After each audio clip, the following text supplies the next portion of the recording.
Hello, and welcome back to the Tuesday Map. This is fusion writing, where building character meets creating structure. And this week we are talking about two very interestingly interlinked topics. One is the types of antagonists that Victoria is going to take us through in just a moment. And the other topic on character development has to do with attention, where our characters get and give attention. So before I say any more, let's turn it over to Victoria for more information about types of antagonists. Hello, friends and Lilligans. Here we are back on Tuesday, ready to tackle another topic. So, as you're starting to think about the components of your story, you have one side, which is your protagonist. That's your hero, who we all are secretly in love with our heroes. And then you have the other side, which is your bad guys. And the two together build conflict and tension and ultimately drive towards the outcome of your story. What many people don't spend a lot of time thinking or working on is what kinds of characters can you throw at your hero in order to challenge him or her to move forward along through the narrative? Well, we're talking about antagonists. So let's break that down. So, specifically, what is an antagonist? Well, an antagonist simply represents reconsidering something, okay, a point of action or a point of view, and avoiding or preventing something. So an antagonist is something standing in the way of your character. And that can be because of their attitude, like they're saying, don't go any further. You shouldn't do this. Don't consider this, right? They're arguing against your main character's action. Or they want your main character to reconsider what they're doing. Maybe you should think about that plan before you do it. Okay, so they're hindering that main character somehow. Well, there's a second thing, which is called a contagonist. So your contagonist represents a different element of conflict. Think of your contagonist as someone who presents things like temptation or a misdirection or a redirection in what that main character is doing. They might lead that person astray. Now, this is where it gets interesting, because what if that minor character, that contagonist, truly believes that what the main character is considering is going to do them harm? Your contagonist is saying, you shouldn't do that. Don't proceed down that road. You're going to get hurt. Something bad is going to happen. Their intentions are 100% authentic and good. They're not doing anything out of any sense of evil or derailing that main character. They're authentically arguing, this is going to get you hurt and I care for you, so don't do this. But it's still a point of conflict. See how that works? So a contagonist can have thoroughly honorable motives and yet be arguing against the very thing that the main character needs to be doing to move that story forward. So you can kind of bend your brain into a pretzel as you start to think about, how can I hinder this main character by having other characters throw objections or redirections or those kinds of barriers in their way? So let's go a little further down that road. What can a contagonist look like? Let's look at a few just to give you some examples as you start thinking this through. You can have what you would call an antagonist by proxy. Okay, so it's not an actual person that's standing in the way of your character, but let's say it could be a logistical antagonist. Maybe the villain is going to have your main character served with a subpoena. Okay, so the person delivering that subpoena, which thereby derails your main character's actions, that's an antagonist. They're causing a problem in that main character's flow of whatever they're trying to get done. What if it's manpower? What if your allies to your antagonist, it could be the antagonist employee, it could be a family member, it could be a friend, it could just be someone loyal to them. What if they enforce some kind of consequence or conflict that thereby stops the protagonist, the hero, from pursuing their goal? So that's another person getting in the way in some shape or fashion. What if the antagonist is so big that they have liaisons and lackeys and other people that do their bidding? That's another way of stacking up those obstacles in the way of your main character's progress. Or it could just be something like using tension. I will use an example from one of Kathleen's stories, which is there are some ladies in a car, they're traveling on a trip, and they come to the treacherous road, and there's a boulder in the way. You can't go forward. Now you've got this treacherous road and a roadblock, and now you have to do the 38-point turn to get turned around to go back down the mountain. That's an antagonist by proxy. It's not a bad person. It's not a mean person. It's nothing attacking them, but it's still an obstacle that has to be solved. And the solving of that obstacle is what reveals something about the character who's solving it. So see how you put those little things in the way in order to develop that character and bring your reader into the story and into how they're acting? That's how you get that done. On a final note, what if you create conflict simply by obstructing forward momentum? Maybe, like I said, there's a henchman, or maybe your protagonist has to face a theme or an emotion. Kathleen's going to talk a little bit about those in the character traits that thematically resonates with them. And now they have this internal conflict that they have to find the balance of.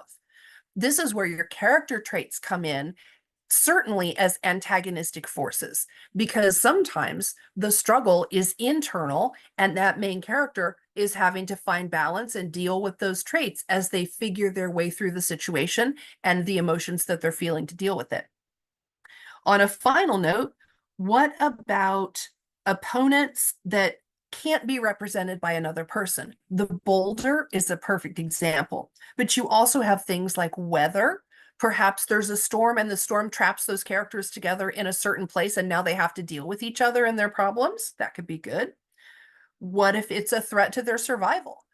They could be marooned somewhere and they have to deal with finding food and shelter and the basic necessities, which again are conflicts that show and develop who they are. What if it's a system of oppression? Maybe there is some governing body or some ruling element or some other codified or systemic issue that's causing them trouble. You see this all the time in crime stories when you've got, the G-men and the NSA and the CIA. There's all kinds of alphabet agencies you can throw in to have some conflict if you want some of that high drama. And then finally, what about the subtle difficulties of just a task? Something as simple as renovating a house. Does anyone remember Shelley Long in The Money Pit? Ooh, that was an antagonistic force. It was an old mansion they decided to restore, and the whole movie is about all of the things that go wrong. Every time they start to fix something, something else goes wrong. All the way down to the second floor falls down onto the first floor. Crazy stuff. But it's just a renovation. Even something as simple as a task can become an excellent antagonist or antagonistic force to challenge those characters and push them through the story. And most importantly, to give your reader that satisfying conflict of watching, how is this character going to solve this problem? So those are some of the different ways that you can look at the facets of antagonists and how they hinder or dissuade or in some other way get into the way of your main character, challenge that hero, and push him through the narrative. So I hope that was helpful. With those tips and tricks out there, I'm going to pass it over to Kathleen to talk about the character trait of attention. Wow, thank you, Victoria. That was really spectacular. I sure enjoyed learning about all of the different possibilities of antagonists, and surprised to find that I even in one of my exercises wrote about one of your types of antagonists. Who knew that a big rock could be an antagonist in a story? Not much going on in the personality traits on that rock, I'm afraid to say. But there's a lot going on in the people that surround the rock and on all of the people that surround your character, be it your hero character or your villain character or someone simply in the landscape of your character's life. And what we're going to talk about today, we're going to dive in our map portion on attention. What role does the attention of others and the attention our character pays have to do with balance. Balance traits are all about our character's ability to live comfortably within his own skin. And we're going to talk about two different character traits in this subgroup of attention. The first one is meekness. Now, you might not think that meekness has anything to do with attention, because there's a very popular conception of meekness that meek is like, oh, yeah, little mouse, and you're gonna hide in the corner and nobody don't pay me any. But what? Hide in the corner, why? Because you don't want attention? That's one aspect on the balance. That's a tipping over in the rigidity side. The character is not comfortable receiving attention and therefore wants to hide from it. In a perfectly balanced character where meekness is what we call a base trait, it's just a part of him, you're not going to see a mousy individual. That isn't part of the base trait of meekness. The base trait of meekness, the character is comfortable within himself and is capable, therefore, of giving focused attention outside of himself to the needs of the people around them. So that ability to focus outward is the perfect balance state of meekness. Because if you think about it, if the character is having all kinds of self-concern, self-doubt, unsure of himself, then that's going to make a cloud in front of his eyes. He looks and he tries to have relationships with people, but he's always on the lookout for, how am I being judged? How am I being received? How are others, what did they think about me? And that means that they're blocked in their ability to actually see the real people that are out there. And so that is actually the basis of a pattern of loneliness, because that other person only becomes a mirror, a fuzzy mirror by which they're hoping to see themselves. So there has to be some growth that comes out of the person to be more comfortable and more meek. There's another character trait that we're going to talk about also that's very closely related, and that's modesty. Modesty is another one that has a very sort of casual meaning, and it's a valid meaning when we're building a character too, because in the most casual sense of the word, modesty has to do with our character's willingness to conform to the norms of dress and behavior appropriate to his time in history and his station in life. That's the simple, direct definition of modesty. But when we think about immodesty, what's really going on? What's really happening when a character is shedding modesty? Whatever that is, whether he's standing up and making a scene of himself, or maybe dressing in such a way as to draw eyeballs, that's attention again, isn't it? You have the characters out there angling for attention, when that immodest behavior is like, look at me, look at me, look at me. Again, that's reflecting a very unbalanced need on the part of the character to receive something in an attempt to patch up something that's lacking in the character's own assessment of himself. He's not comfortable living in his own skin, and so if I get out there and if I'm so beautiful and I'm dressed so glamorously and everyone crowds around me and praises me, well then, again, they're looking for that mirror to say, show me how good I am. Show me that I'm worth something. And these can be, therefore, when you look at how is your villain, your antagonist, going to react when your vulnerable character shows either of these problems where they are demonstrating a need for someone in the outside world to bring them validation. That's like a hook. Here, pull me aside, control me. And boy, don't you think your villain is going to be ready to do that? And also in relationships, your abuser is going to be oh so ready to just love bomb your hero and just, oh, make them just feel so good. And then, okay, now that you're under my control, let's see what I can get you to do for me. Ooh, very dangerous situations there too. Very great potential for letting a villain into the life of a weak character. So once again, what we want to look for is in the perfect state of balance, the character with modesty is going to dress appropriately so as not to call undue attention to themselves. Again, appropriate to their station in life. If they're an attorney, well, they're going to dress up in a suit and be very businesslike in the courtroom.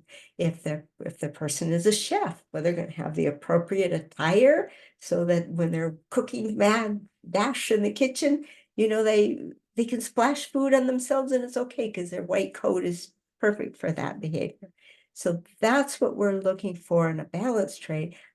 These traits are things that when everything's in perfect balance, they disappear because the person is able to see people clearly in their lives. And once you're really relating to another person, you're not in balance anymore. Now you're in the empathy traits. So this is, in its ideal world, it just vanishes.